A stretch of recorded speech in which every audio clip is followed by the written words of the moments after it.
자, 역사상 가장 영향력이 있는 인물 중 한 명을 꼽으라면 많은 분들이 예수를 떠올리실 텐데요.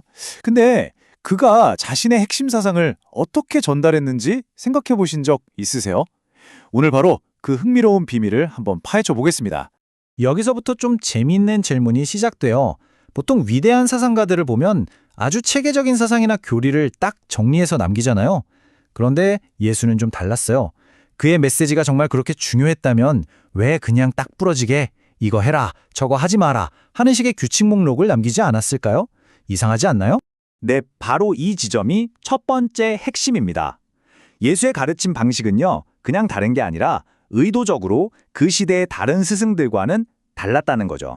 이 비교를 한번 보세요. 정말 흥미롭습니다. 사도 바울이나 당시 유대교 랍비들은 아주 명확한 규칙과 틀을 가진 교리적이고 체계적인 방식으로 가르쳤거든요. 그런데 예수는요, 자신의 가르침에서 가장 중요한 하나님의 나라 같은 개념에 대해서조차 딱 부러지는 정의를 내리지 않았어요. 바로 이겁니다. 예수는 복잡한 이론이나 체계를 세우는 대신에 우리 주변의 일상에서 가져온 생생하고 구체적인 이야기를 사용했어요. 왜 그랬을까요? 한번 생각해 보세요. 딱딱한 규칙은 금방 잊어버리지만 좋은 이야기는 머릿속에 그림처럼 오래 남잖아요. 추상적인 개념이 아니라 우리 눈앞에 펼쳐지는 것 같은 이미지들을 활용한 거죠. 자, 그렇다면 이 위대한 이야기꾼이 어떤 도구들을 썼는지 그의 도구함을 한번 열어볼까요? 그의 도구함에서 가장 먼저 나오는 건 바로 직유입니다. 우리한테도 아주 익숙하죠? 뭐뭐처럼 또는 뭐뭐같이라는 말을 써서 두 가지를 직접 연결하는 거예요. 이걸 쓰면 듣는 사람 머릿속에 즉시 이미지가 딱 그려지잖아요. 정말 누구나 쉽게 이해하게 만드는 강력한 첫걸음이었죠. 자, 여기서 한 단계 더 나아갑니다. 바로 운유인데요. 이건 훨씬 더 대담한 방식이에요. A는 B와 같다라고 친절하게 설명하는 게 아니라 그냥 A는 B다라고 선언해버리는 거죠. 메시지가 훨씬 더 강력하고 직접적으로 꽂히게 됩니다. 이 예시를 보면 그 차이가 확 느껴지실 겁니다. 헤롯은 여우와 같다고 하면 그건 설명이죠. 그런데 가서 저 여우에게 말해라 라고 하면 헤롯의 교활한 본질 자체가 그냥 여우라는 하나의 이미지로 압축돼 버리는 거예요. 직유가 설명이라면 은유는 그 자체로 살아 움직이는 이미지가 되는 셈이죠. 그리고 드디어 그의 가장 유명한 도구, 바로 비유가 등장합니다. 근데 이건 그냥 교훈을 주는 착한 이야기가 아니에요. 오히려 듣는 사람의 허를 찌르고 이게 대체 무슨 뜻이지? 하고 계속 생각하게 만드는 일종의 생각의 미끼 같은 거죠. 정답을 바로 주는 게 아니라 듣는 사람이 스스로 답을 찾아 나서게 만드는 거예요. 당시에도 이소무화처럼 교훈을 주는 이야기들이 많았거든요. 근데 예수의 비유는 그런 우화들과는 결정적으로 달랐어요. 우화에는 보통 동물들이 말을 하고 비현실적인 행동을 하잖아요. 하지만 예수의 비유는 씨 뿌리는 농부, 자라나는 겨자씨처럼 철저하게 현실에 발을 딛고 있죠.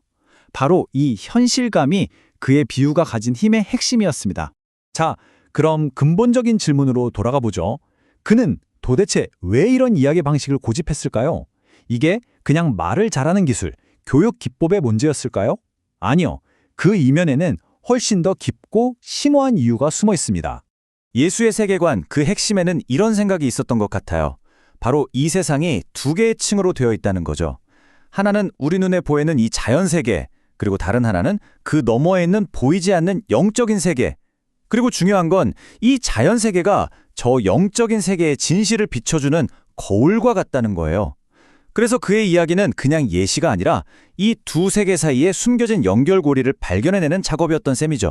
바로 이 말이 그의 세계관을 여는 완벽한 열쇠가 될 수 있습니다. 잘 들어보세요. 그는 자신이 포도나무와 같다고 말한 게 아니에요. 자신이 바로 참 포도나무라고, 진짜 포도나무라고 말했죠. 여기서 참이라는 말, 즉 알레테이아는 단순히 가짜가 아니다라는 뜻이 아니에요. 그보다 훨씬 깊은 의미가 있습니다.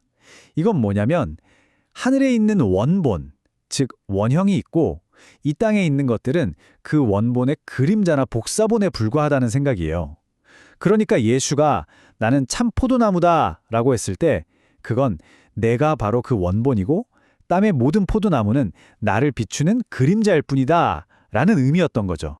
자, 그리고 바로 이 세계관이 그가 자신의 뿌리인 고대 경전, 즉 구약을 어떻게 바라봤는지에 대한 독특한 관점으로 이어집니다. 여기서 오해하면 안 되는 게 있어요. 예수는 경전을 굉장히 존중했습니다. 아주 신성하고 절대적인 권위로 여겼죠. 논쟁이 벌어질 때도 최종 권위는 경전이었고 그의 말은 구약의 구절들로 가득 차 있었어요. 심지어 가장 큰 위기의 순간에도 경전에서 의미를 찾았으니까요. 그래서 그가 내가 율법을 성취하러 왔다고 했을 때 이 성취라는 단어의 의미가 정말 중요해요.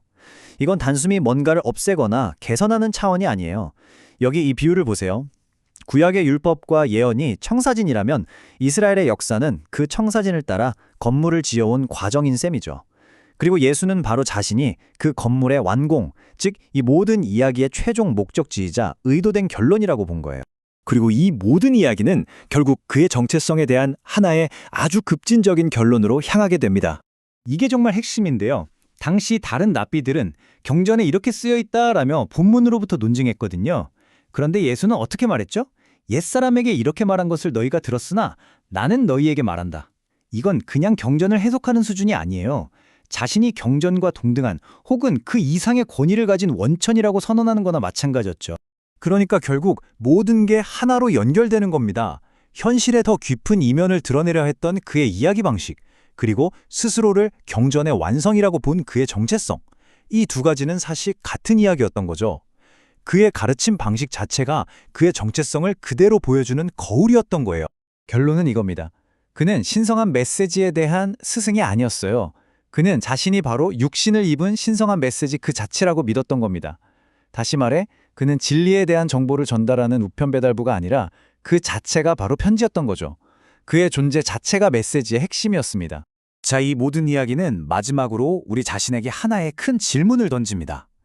예수의 이야기가 숨겨진 현실을 드러내는 창문이었다면 우리가 매일 하고 다니는 말, 우리가 만드는 이야기들은 과연 어떤 현실을 드러내고 있을까요? 어쩌면 우리의 이야기 역시 우리가 미처 깨닫지 못하는 더 깊은 무언가를 비추는 거울은 아닐까요? 한 번쯤 생각해 볼 문제인 것 같습니다.